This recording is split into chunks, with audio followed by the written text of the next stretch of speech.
السلام علیکم ورحمۃ اللہ وبرکاتہ۔ بسم اللہ الرحمن الرحیم۔ ناظرین، رمضان المبارک کی راتوں میں نماز عشاء کے بعد باجماعت نماز کو تراویح کہا جاتا ہے۔ نماز تراویح کی فضیلت رسول اللہ صلی اللہ علیہ وسلم نے بیان فرمائی ہے۔ ماہ رمضان المبارک کی راتوں میں باجماعت ادا کی جانے والی نماز کا نام تراویح ہے۔ اس نماز کا نام تراویح اس لیے رکھا گیا کیونکہ جب لوگوں نے جماعت کے ساتھ تراویح پڑھنا شروع کی تو وہ ہر 4 رکعت کے بعد اتنی دیر آرام کرتے تھے جتنی دیر میں 4 رکعت پڑھی جاتی تھی، یعنی تراویح کے معنی آرام والی نماز ہے۔ نماز تراویح کی فضیلت حدیث نبوی صلی اللہ علیہ وسلم میں اہمیت اور فضیلت بیان کی گئی ہے۔ رسول اکرم صلی اللہ علیہ وسلم نے فرمایا، جو رمضان میں ایمان کے ساتھ اور طلب ثواب کے لیے قیام کرے تو اس کے گزشتہ گناہ بخش دیے جائیں گے۔ رمضان المبارک کے مہینے میں اہل ایمان مختلف النوع اور ہمہ جہت عبادات اور ریاضات کے اہتمام کے ذریعے خالق کائنات کا قرب حاصل کر لیتے ہیں۔ اس ماہ مقدس کی متنوع اور ہمہ پہلو عبادات میں سے ایک اہم ترین اور مخصوص عبادت نماز تراویح ہے۔ دن کا روزہ اور رات کی تراویح رمضان کی 2 اہم اور کلیدی عبادات ہیں، یعنی رمضان المبارک میں جہاں دن میں روزے کا اہتمام کیا جائے، وہیں ماہ سیام کی راتوں کو تراویح کا بھی التزام رکھا جائے۔ روزہ اور تراویح کی اس اہمیت اور افادیت کو ظاہر کرنے کے لیے 2 ہم وزن الفاظ صیام و قیام کا احادیث میں استعمال کیا گیا ہے۔ صیام یعنی روزے اور قیام یعنی تراویح، گویا کہ روزہ اور تراویح دونوں ایک دوسرے سے جڑے ہوئے ہیں۔ رمضان المبارک میں تراویح کا اہتمام رسول اللہ صلی اللہ علیہ وسلم، خلفائے راشدین اور صحابہ کرام کے زمانہ اقدس سے ہر زمانے اور عہد میں کیا جاتا رہا ہے۔ امام مسلم، احمد، ابن راہویہ، ابن حبان اور بہقی نے روایت کردہ ایک حدیث مبارکہ ہے جس میں حضرت عائشہ صدیقہ رضی اللہ تعالیٰ عنہا بیان کرتی ہیں، حضور نبی اکرم صلی اللہ علیہ وسلم آدھی رات کو تشریف لے گئے اور مسجد میں نماز پڑھی۔ لوگوں نے بھی آپ کی اقتداء میں نماز پڑھنی شروع کر دی۔ صبح لوگوں نے آپس میں اس واقعہ کا ذکر کیا تو پہلی بار سے زیادہ لوگ جمع ہو گئے۔ حضور نبی کریم صلی اللہ علیہ وسلم دوسری رات تشریف لے گئے تو لوگوں نے پھر آپ صلی اللہ علیہ وسلم کی اقتداء میں نماز پڑھی۔ صبح لوگوں نے پھر اس واقعے کا تذکرہ کیا تو تیسری رات مسجد میں بہت زیادہ لوگ جمع ہو گئے۔ حضور نبی کریم صلی اللہ علیہ وسلم تشریف لائے اور لوگوں نے آپ صلی اللہ علیہ وسلم کی اقتداء میں نماز پڑھی۔ چوتھی رات اس کثرت سے صحابہ جمع ہو گئے کہ مسجد تنگ پڑ گئی، لیکن حضور نبی کریم صلی اللہ علیہ وسلم ان کے پاس تشریف نہ لائے۔ لوگوں نے نماز پکارنا شروع کر دیا۔ حضور صلی اللہ علیہ وسلم نہیں آئے حتیٰ کہ نماز فجر کے وقت تشریف لائے۔ جب نماز ہو گئی تو آپ صلی اللہ علیہ وسلم نے لوگوں کی طرف متوجہ ہو کر کلمہ شہادت پڑھنے کے بعد فرمایا، گزشتہ رات تمہارا حال مجھ سے مخفی نہ تھا، لیکن مجھے یہ خوف تھا کہ تم پر رات کی نماز تراویح فرض کر دی جائے گی اور تم اس کی ادائیگی سے عاجز ہو جاؤ گے۔ ایک حدیث پاک ہے جس میں حضرت زید بن ثابت رضی اللہ تعالیٰ عنہ سے یوں مروی ہے کہ آپ صلی اللہ علیہ وسلم نے جب تراویح کے حوالے سے صحابہ کرام کا ذوق و شوق اور نماز تراویح میں ان کی کثیر تعداد میں شرکت دیکھی تو آپ صلی اللہ علیہ وسلم کو تراویح کی فرضیت کا اندیشہ ہوا اور ہم سے فرمایا کہ اگر تم پر نماز تراویح فرض کر دی گئی تو تم اسے ادا نہ کر سکو گے۔ لہٰذا آپ صلی اللہ علیہ وسلم نے تراویح کی جماعت میں اپنی شمولیت ترک کرتے ہوئے صحابہ سے فرمایا کہ تم اسے گھروں پر ادا کیا کرو۔ حضرت ابو ہریرہ سے مروی ہے کہ رسول اللہ صلی اللہ علیہ وسلم نے فرمایا، جو شخص رمضان المبارک کی راتوں میں ایمان اور یقین کے ساتھ قیام کرے، نماز تراویح ادا کرے تو اس کے اگلے پچھلے تمام گناہ معاف کر دیے جائیں گے۔ حضرت ابو ہریرہ ہی سے ایک دوسری روایت اس طرح منقول ہے، رسول اللہ صلی اللہ علیہ وسلم ہمیں رمضان کی راتوں میں قیام کرنے یعنی تراویح کی خوب ترغیب دیا کرتے تھے۔ رسول اللہ صلی اللہ علیہ وسلم نے رمضان کی راتوں میں تراویح کا مکمل اور ہمیشہ تو اہتمام نہیں فرمایا، صرف چند راتوں میں آپ کی حیات مبارکہ میں تراویح کی ادائیگی کا ذکر ملتا ہے۔ آپ کی اس ممانت کے بعد صحابہ کرام انفرادی طور پر نماز تراویح ادا کرتے رہے۔ ایک حدیث ہے کہ جسے امام بخاری، مالک ابن خزیمہ، عبدالرزاق اور بہقی نے روایت کیا ہے۔ حضرت عبد الرحمن بن عبدالقاری روایت کرتے ہیں کہ میں حضرت عمر رضی اللہ تعالیٰ عنہ کے ساتھ رمضان کی ایک رات مسجد کی طرف نکلا تو لوگ متفرق تھے، کوئی تنہا نماز پڑھ رہا تھا اور کسی کی اقتداء میں ایک گروہ نماز پڑھ رہا تھا۔ حضرت عمر رضی اللہ تعالیٰ عنہ نے فرمایا، میرے خیال میں انہیں ایک قاری کے پیچھے جمع کروں تو اچھا ہوگا۔ انہوں نے حضرت ابی بن کعب رضی اللہ تعالیٰ عنہ کے پیچھے سب کو جمع کر دیا۔ پھر میں ایک اور رات ان کے ساتھ نکلا اور لوگ امام کے پیچھے نماز پڑھ رہے تھے۔ حضرت عمر رضی اللہ تعالیٰ عنہ نے انہیں دیکھ کر فرمایا، یہ کتنی اچھی بدعت ہے، اور وہ نماز جس سے لوگ سوئے رہتے ہیں وہ اس سے بہتر ہے جسے لوگ ادا کر رہے ہیں۔ اس بہتر نماز سے آپ کی مراد رات کے آخری پہر کی نماز یعنی نماز تہجد تھی، کیونکہ لوگ اول شب میں قیام یعنی نماز تراویح ادا کرتے تھے۔ حضرت عمر رضی اللہ تعالیٰ عنہ کے وصال کے بعد حضرت علی رضی اللہ تعالیٰ عنہ نے آپ کے اس اقدام کی تعریف کرتے ہوئے فرمایا، اللہ عمر رضی اللہ تعالیٰ عنہ کی قبر کو اسی طرح نور سے معمور رکھے جیسے انہوں نے ہماری مساجد کو قرآن کے نور سے معمور کر دیا۔ تراویح کی نماز مردوں عورتوں دونوں کے لیے سنت مؤکدہ ہے، فرض نہیں ہے، اور اس کا وقت صبح صادق سے پہلے تک کا ہے۔ چنانچہ تراویح کی نماز اگر چھوٹ جائے تو اس کی قضا نہیں ہو سکتی۔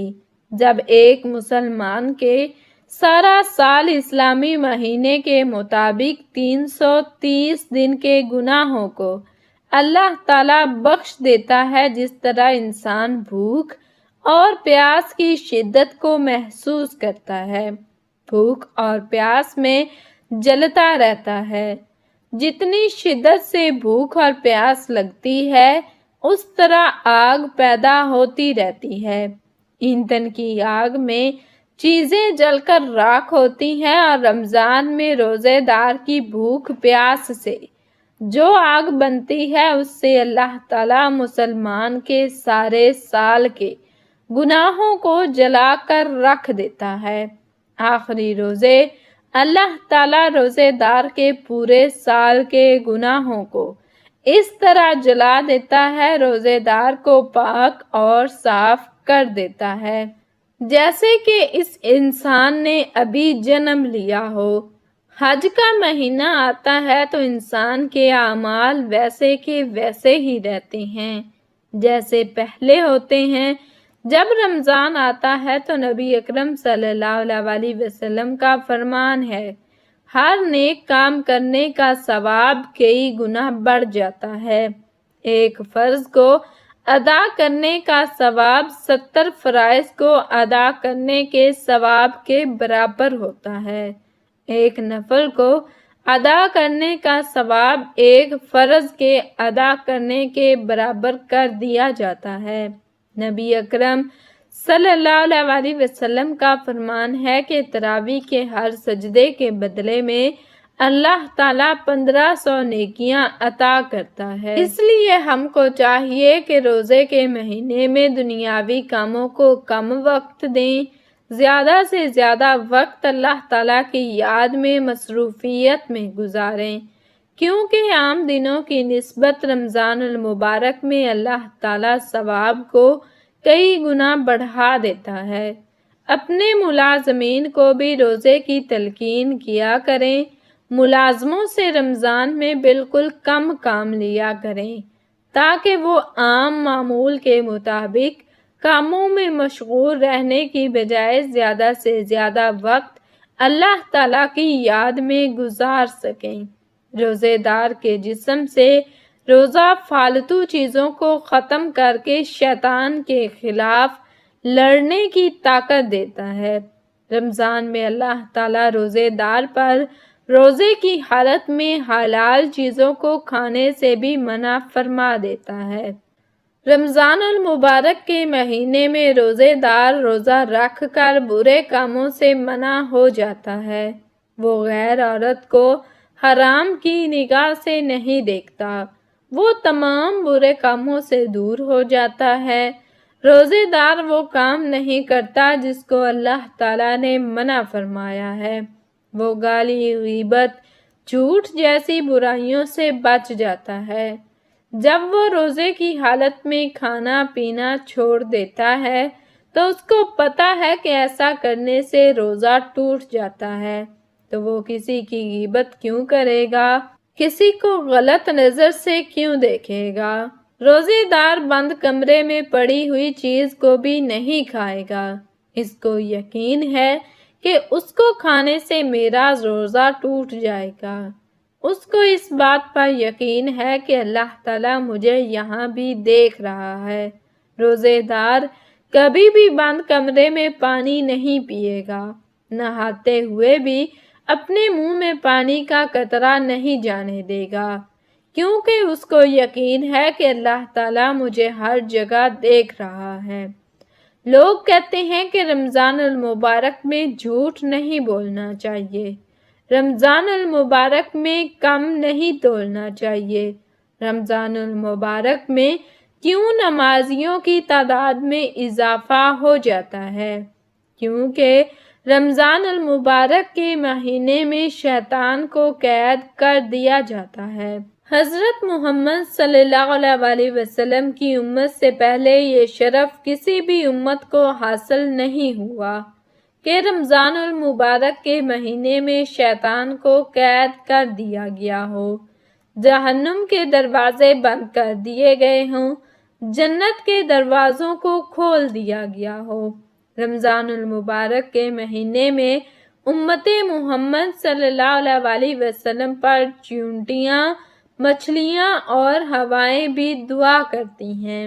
کسی امت کو یہ شرف حاصل نہیں ہوا کہ رات کے آخری پہر عبادت کرنے سے اس کے نظار جنت کی حوریں جنت کے دروازوں پر کھڑے ہو کر رہی ہوں۔ اللہ تعالیٰ نے روزے دار کے لیے جنت تیار کی ہے کہ دنیا میں میرے اس نیک بندے نے روزہ رکھ کر سارا دن بھوک اور پیاس سے گزار دیا تھا، میں یہاں اس کا صلہ اپنے نیک بندے کو عطا کروں گا۔ ناظرین، دین اسلام میں قیام اللیل کی بہت فضیلت بیان کی گئی ہے کہ بندہ مومن اپنی نیند کو قربان کر کے رب کی بارگاہ میں سر سجود ہو اور صلاۃ تہجد ادا کرے۔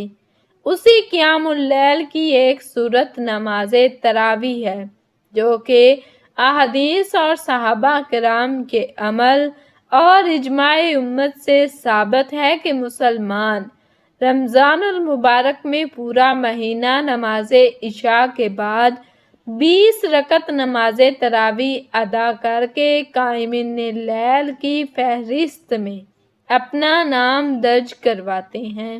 ماہ رمضان المبارک کی راتوں میں ادا کی جانے والی 20 رکعت نماز باجماعت کا نام تراویح اس لیے رکھا گیا کہ جب لوگوں نے جماعت کے ساتھ تراویح پڑھنا شروع کی تو وہ ہر 4 رکعت کے بعد اتنی دیر آرام کرتے تھے جتنی دیر میں 4 رکعت پڑھی جاتی تھیں، یعنی تراویح کے معنی آرام والی نماز ہے۔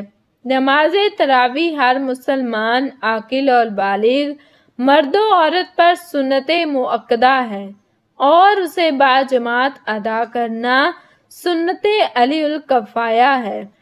احادیث نبوی صلی اللہ علیہ وسلم میں نماز تراویح کی اہمیت اور فضیلت بیان ہوئی ہے۔ خلفائے راشدین رضوان اللہ تعالی اجمعین نے نماز تراویح کی مدامت فرمائی ہے۔ چنانچہ تاجدار مدینہ صلی اللہ علیہ وسلم کا ارشاد ہے کہ میری سنت اور خلفائے راشدین کی سنت کو اپنے اوپر لازم کر لو۔ حضرت ابو ہریرہ رضی اللہ تعالیٰ عنہ سے روایت ہے کہ رسول اللہ صلی اللہ علیہ وسلم نے ارشاد فرمایا، جو شخص رمضان کی راتوں میں ایمان کے ساتھ اور ثواب کی نیت سے عبادت کے لیے کھڑا ہو، اس کے پچھلے تمام گناہ معاف ہو جاتے ہیں۔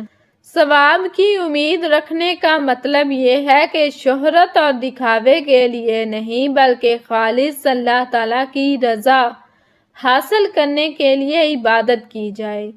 رمضان المبارک نزول قرآن کا مہینہ ہے، اس لیے ترتیب کے ساتھ نماز تراویح میں امت مسلمہ قرآن کی سماعت کرتی ہے۔ اللہ کے رسول صلی اللہ علیہ وسلم سارا سال رات میں قیام فرماتے تھے، جس کی گواہی قرآن کریم دیتا ہے۔ اے چادر اوڑھنے والے نبی، رات میں تھوڑا قیام کریں، آدھی رات یا اس سے کم یا اس سے کچھ زیادہ، اور قرآن ٹھہر ٹھہر کر پڑھیں۔ حضرت علی کرم اللہ وجہہ الکریم نے فرمایا، ان 4 افراد کا روزہ قبول نہیں ہے۔ پہلا نمبر وہ عورت جو اپنے شوہر کی اطاعت نہ کرے، بس جب تک وہ توبہ نہ کرے تب تک اس کا روزہ قبول نہیں۔ دوسرا نمبر وہ فرزند جس نے والدین کی نافرمانی کی، جب وہ والدین کی اطاعت نہ کرے تب تک اس کا روزہ قبول نہیں ہے۔ تیسرا نمبر وہ غلام جو فرار ہو گیا ہو، جب تک وہ واپس نہ آئے، اس کا روزہ قبول نہیں۔ چوتھا نمبر وہ شخص جو امام کی نافرمانی کرے، اس کا روزہ قبول نہیں ہے۔ اس لیے اگر آپ کے اندر یہ گناہ پائے جاتے ہیں تو آپ ان گناہوں سے توبہ کر لیں تاکہ اس مہینہ میں مغفرت پا سکیں۔ رمضان المبارک میں امت پر 5 خصوصی انعام۔ حضرت ابو ہریرہ رضی اللہ تعالیٰ عنہ سے روایت ہے کہ حضرت صلی اللہ علیہ وسلم نے فرمایا کہ رمضان شریف کے متعلق میری امت کو خاص طور پر 5 چیزیں دی گئی ہیں جو پہلی امتوں کو نہیں ملی۔ نمبر 1، روزہ دار کے منہ کی بدبو جو بھوک کی وجہ سے پیدا ہوتی ہے، اللہ تعالیٰ کے نزدیک مشک سے زیادہ پسندیدہ ہے۔ نمبر 2، ان کے لیے دریا کی مچھلیاں تک دعائے مغفرت کرتی ہیں اور افطار کے وقت تک کرتی رہتی ہیں۔ نمبر 3، جنت ہر روز ان کے لیے سجائی جاتی ہے۔ پھر حق تعالیٰ شانہ فرماتے ہیں کہ قریب ہے کہ میرے بندے دنیا کی مشقتیں اپنے اوپر سے پھینک کر تیری طرف آئیں۔ نمبر 4، اس ماہ مبارک میں سرکش شیاطین قید کر دیے جاتے ہیں کہ وہ رمضان میں ان برائیوں کی طرف نہیں پہنچ سکتے جن کی طرف غیر رمضان میں پہنچ سکتے ہیں۔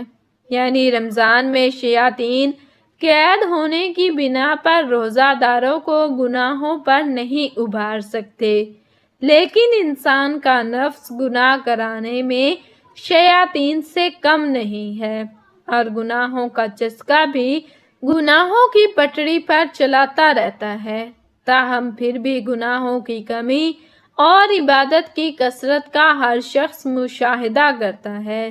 نمبر 5، رمضان کی آخری رات میں روزہ داروں کے لیے مغفرت کی جاتی ہے۔ صحابہ کرام رضوان اللہ تعالی علیہم اجمعین نے عرض کیا کہ کیا شب مغفرت شب قدر ہے؟ فرمایا نہیں، بلکہ دستور یہ ہے کہ مزدور کو کام ختم ہونے کے وقت مزدوری دے دی جاتی ہے۔ حضرت ابو مسعود غفاری رضی اللہ تعالیٰ عنہ سے روایت ہے کہ میں نے رسالت مآب صلی اللہ علیہ وسلم سے رمضان کے چاند نظر آنے پر یہ ارشاد فرماتے ہوئے سنا کہ اگر لوگوں کو یہ معلوم ہو جائے کہ رمضان المبارک کی کیا حقیقت ہے تو میری امت یہ تمنا کرے کہ سارا سال رمضان ہی ہو جائے۔ پھر قبیلہ خزاعہ کے ایک شخص نے عرض کیا، اے اللہ کے نبی، رمضان المبارک کے بارے میں ہمیں کچھ بتلائیے۔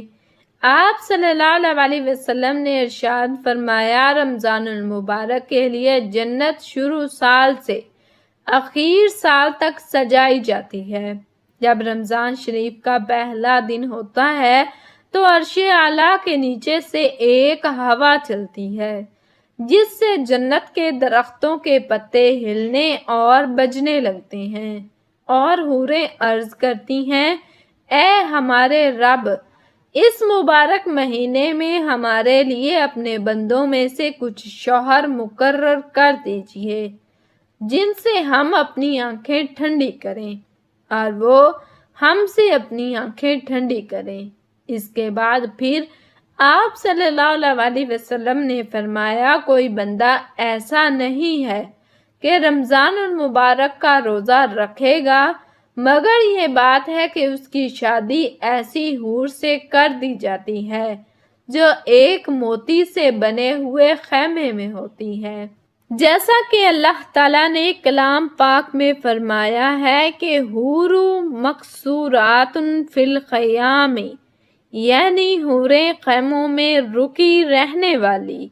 ان عورتوں میں سے ہر عورت کے جسم پر 70 قسم کے لباس ہوں گے، جن میں سے ہر لباس کا رنگ دوسرے لباس سے مختلف ہوگا، اور انہیں 70 قسم کی خوشبو دی جائے گی، جن میں سے ہر عطر کا انداز دوسرے سے مختلف ہوگا، اور ان میں سے ہر عورت کی خدمت اور ضرورت کے لیے 70,000 نوکرانیاں اور 70,000 خادم ہوں گے۔ ہر خادم کے ساتھ ایک سونے کا بڑا پیالہ ہوگا جس میں کئی قسم کا کھانا ہوگا، اور وہ کھانا اتنا لذیذ ہوگا کہ اس کے آخری لقمے کی لذت پہلے لقمے سے کہیں زیادہ ہوگی، اور ان میں سے ہر عورت کے لیے سرخ یاقوت کے تخت ہوں گے، ہر تخت پر 70 بسترے ہوں گے جن کے استر موٹے ریشم کے ہوں گے، اور ہر بسترے پر 70 گدے ہوں گے،